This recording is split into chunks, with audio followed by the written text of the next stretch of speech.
গণিতের একটা গুরুত্বপূর্ণ ভাগ। এর সাহায্যে গণিতের অনেক বিষয়কে খুব সহজভাবে ব্যাখ্যা করা যায়। তো এই সেট তত্ত্বের প্রবর্তক হলেন জার্মান গণিতজ্ঞ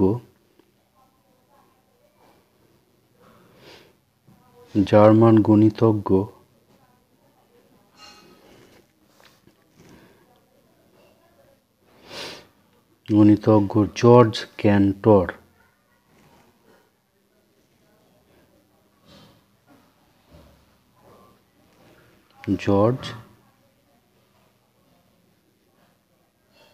ক্যান্টর। ইনি প্রথম সেটের ধারণা দেন, জার্মান গণিতজ্ঞ জর্জ ক্যান্টর। তো আমরা প্রথমে জানবো যে সেট কাকে বলে। সেটের সংজ্ঞা আমরা প্রথমে করব। তো সেট হচ্ছে সাধারণভাবে কিছু বস্তুর সংকলন বা সংগ্রহ। তো সেই সংকলনটা কিছু শর্ত মানতে হবে, যে শর্তগুলো মানলে তবেই সেই সংকলনটাকে আমরা বলতে পারবো যে সেটা একটা সেট। তো বস্তুসমূহের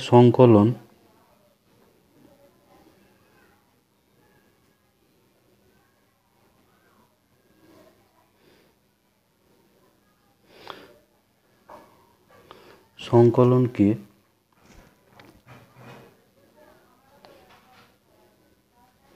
সেট বলা হয় যখন এই তিনটে শর্ত মানবে। বস্তুসমূহের সংকলনকে সেট বলা হয় যখন সংকলনটি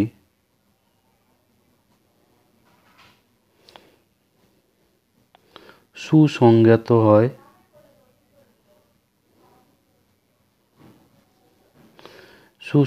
অর্থাৎ ওয়েল ডিফাইন্ড হবে,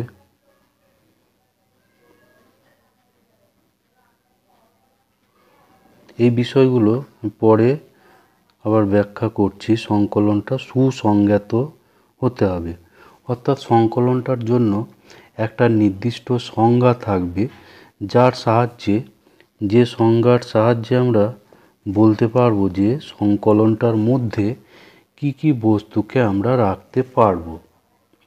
যেমন আমরা যদি বলি যে ইংরাজি বর্ণমালার ভাওয়েলগুলোর সংকলন, তাহলে আমরা নিশ্চিতভাবে বুঝতে পারবো যে এখানে ভাওয়েলগুলোর কথা বলা হচ্ছে, অর্থাৎ তখন আমরা এ, ই, আই ও ইউ এইগুলোকে পাবো। 2 নম্বর,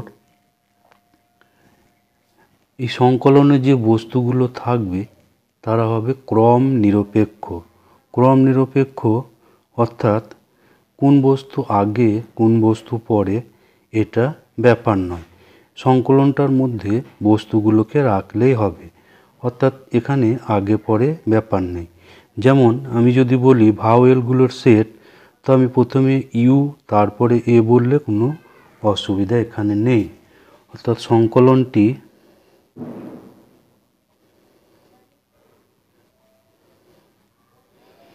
এই সংকলনের অন্তর্গত বস্তুগুলো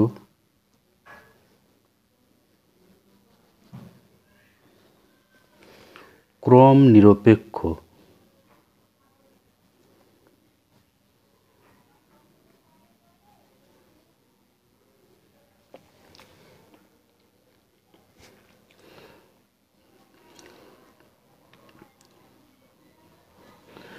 আর 3 নম্বর যে শর্ত, সংকলনটার মধ্যে যে কোনো দুটো বস্তু পরস্পর ভিন্ন হবে, অর্থাৎ একই বস্তুকে সংকলনের মধ্যে আমরা দুবার রাখব না। সংকলনটার মধ্যে যে কোনো দুটো বস্তু পরস্পর ভিন্ন হবে। সংকলনটির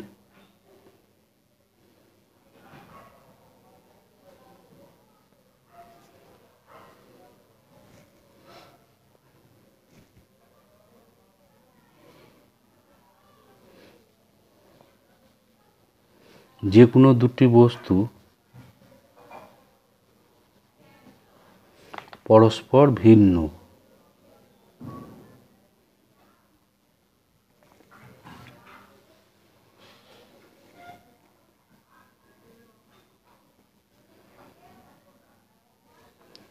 তাহলে সেটের সংজ্ঞা বলতে গেলে এই তিনটে শর্ত, কোনো একটা সংকলন বা সংগ্রহকে আমরা সেট বলবো যদি সেই সংকলনটা সুসংজ্ঞাত হয়, অর্থাৎ ওর মধ্যে একটা নির্দিষ্ট সংজ্ঞা খুঁজে পাবো, যে সংজ্ঞার সাহায্যে আমরা বলতে পারবো যে ওই সংকলনটার মধ্যে কোন কোন বস্তু আসবে। আর 2 নম্বর, সংকলনের অন্তর্গত বস্তুগুলো ক্রম নিরপেক্ষ। ক্রম নিরপেক্ষ এর অর্থ হলো সংকলনটার মধ্যে যে বস্তুগুলো থাকবে তারা অবস্থান নিরপেক্ষ, অর্থাৎ কোনো একটা বস্তু আগে পরে এখানে ব্যাপারটা নেই, অর্থাৎ সংকলনটার মধ্যে বস্তুগুলো থাকলেই হবে।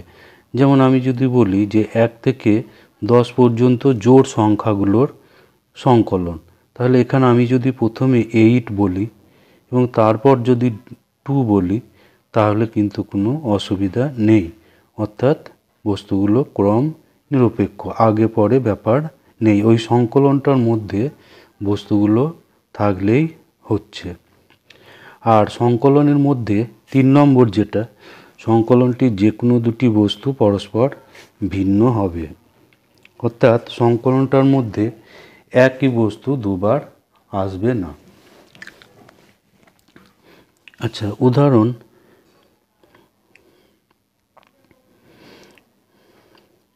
এক নম্বর, যেমন ইংরাজি বর্ণমালার ভাওয়েলগুলোর সেট।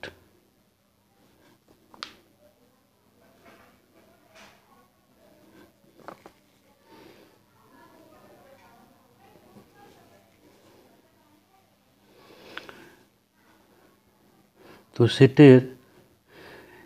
সেটগুলোকে ইংরাজি বড় হাতের অক্ষরে নাম দেওয়া হয়। যেমন এই সেটটার নাম আমি যদি এ দিই এবং সেটের মধ্যে যে বস্তুগুলো সেগুলোকে দ্বিতীয় বন্ধনীর মধ্যে রাখতে হয় এবং সেটের মধ্যে বস্তুগুলো যে অক্ষরগুলো থাকবে এগুলোকে সাধারণত ছোট হাতের অক্ষরে লেখা হয়।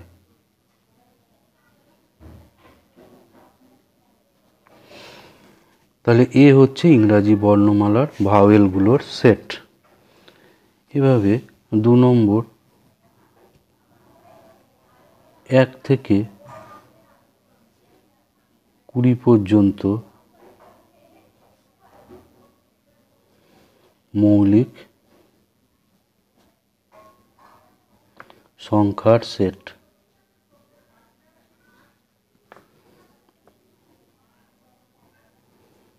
তাকে যদি আমরা বি বলি তাহলে বি সেট ইকুয়ালস টু 2, 3, 5, 7, 11, 13, 17 এবং 19।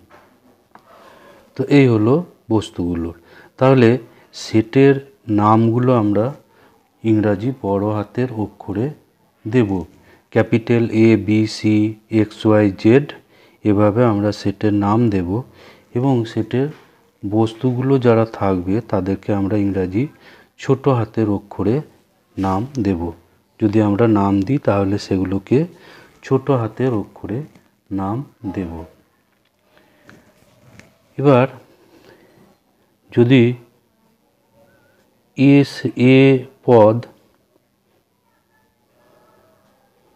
এ পদটি ক্যাপিটাল এ সেটের অন্তর্গত হয়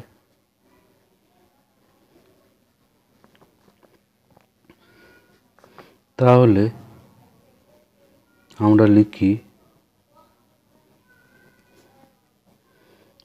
লিখি এ, এভাবে একটা চিহ্ন, এটাকে পরে belongs to, A belongs to, এটাকে পড়া হয় এ বিলংস টু ক্যাপিটাল এ। এই চিহ্নটা এটা হচ্ছে গ্রিক লেটার, এই চিহ্নটা এসছে গ্রিক লেটার এপসাইলন থেকে, এটা গ্রিক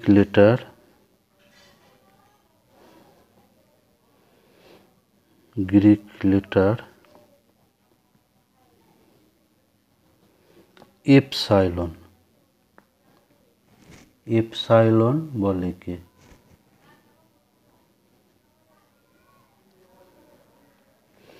গ্রিক লেটার এপসাইলন। এটাকে পড়ে তাহলে এ বিলংস টু ক্যাপিটাল এ। এবার কোনো একটা পদ যদি এক্স পদ, এক্স পদটি এক্স সেটের অন্তর্গত না হয় তাহলে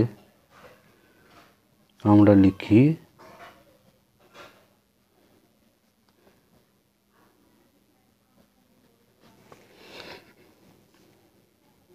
এক্স, এটা হচ্ছে belongs to sign, X belongs to capital X, আর এটা কেটে দিলে, এইভাবে কেটে দিলে সেটা হচ্ছে X not belongs to X capital X, X not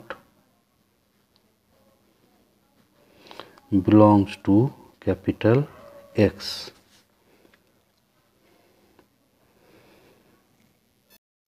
এবার আমরা কিছু পরিচিত সেট সম্পর্কে জানব। ক্যাপিটাল এন,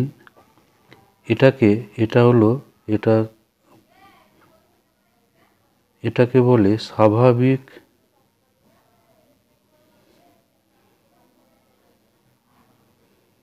সংখ্যার সেট।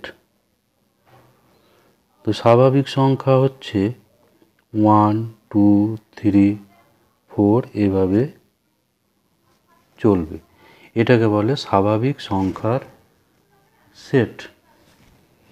তারপর ক্যাপিটাল ডাব্লু, একে বলে অখণ্ড সংখ্যার সেট।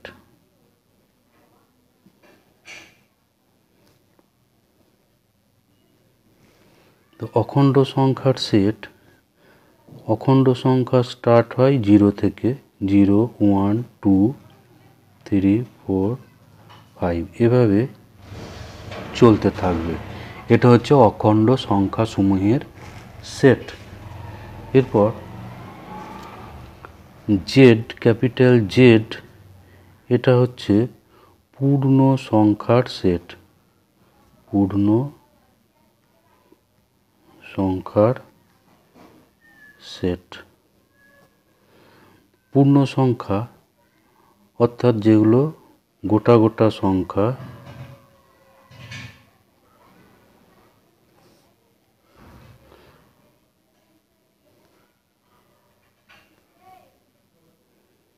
এভাবে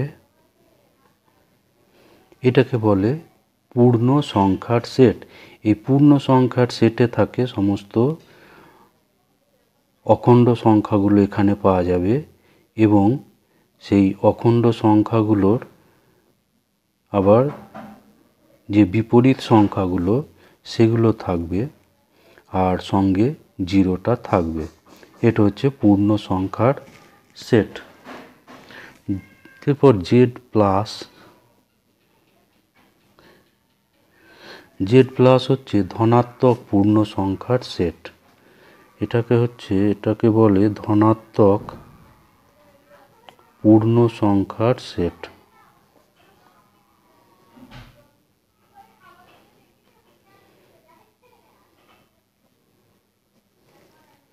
তো ধনাত্মক পূর্ণ সংখ্যার সেট, সেটা হলো এখানে ধনাত্মক হচ্ছে 1 থেকে স্টার্ট, 1 2 3 4 এগুলো হলো ধনাত্মক পূর্ণ সংখ্যা, অর্থাৎ এটা আবার স্বাভাবিক সংখ্যা সমূহের set, set of positive integers. Z minus এটা হচ্ছে ঋণাত্মক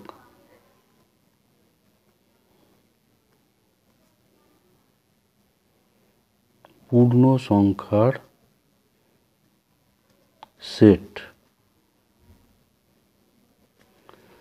তো এর মধ্যে থাকবে -1, -2, -3, -4 এভাবে। এটা হচ্ছে ঋণাত্মক পূর্ণ সংখ্যার সেট। এরপর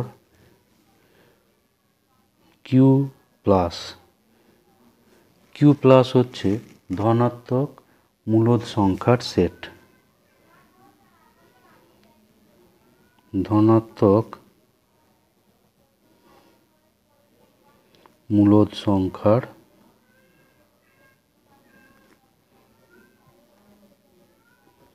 সেট।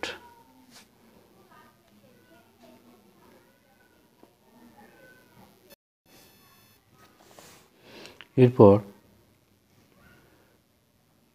কিউ মাইনাস এটা হলো ঋণাত্মক মূলদ সংখ্যার সেট।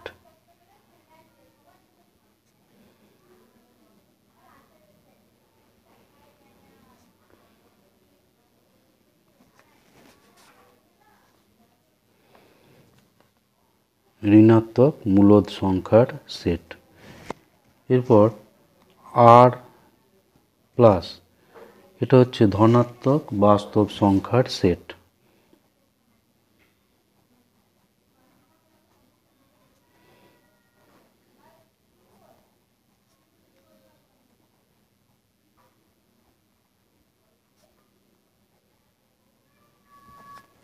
ধনাত্মক বাস্তব সংখ্যার সেট। আর মাইনাস এটা হচ্ছে ঋণাত্মক বাস্তব সংখ্যার সেট।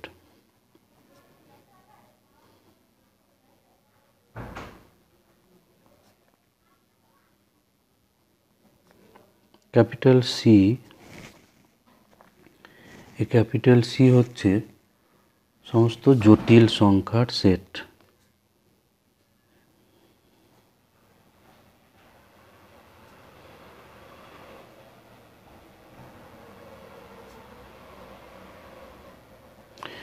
এই জটিল সংখ্যার সেট হচ্ছে এর আগে যে সমস্ত সেটগুলোর কথা বললাম এই সবগুলো সেটই হচ্ছে এই জটিল সংখ্যার সেটের মধ্যে অন্তর্গত। আগের সমস্ত সেটই জটিল সংখ্যা হচ্ছে আমরা যে সমস্ত সংখ্যাগুলোকে জানি সেই সমস্ত সংখ্যাগুলোই হচ্ছে জটিল সংখ্যা। এই বাস্তব সংখ্যা, মূলদ সংখ্যা, পূর্ণ সংখ্যা, স্বাভাবিক সংখ্যা এগুলো ছাড়াও আরও কিছু সংখ্যা আছে যাদেরকে বলে অবাস্তব সংখ্যা। সেই সমস্তগুলো নিয়েই হচ্ছে জটিল সংখ্যার সেট।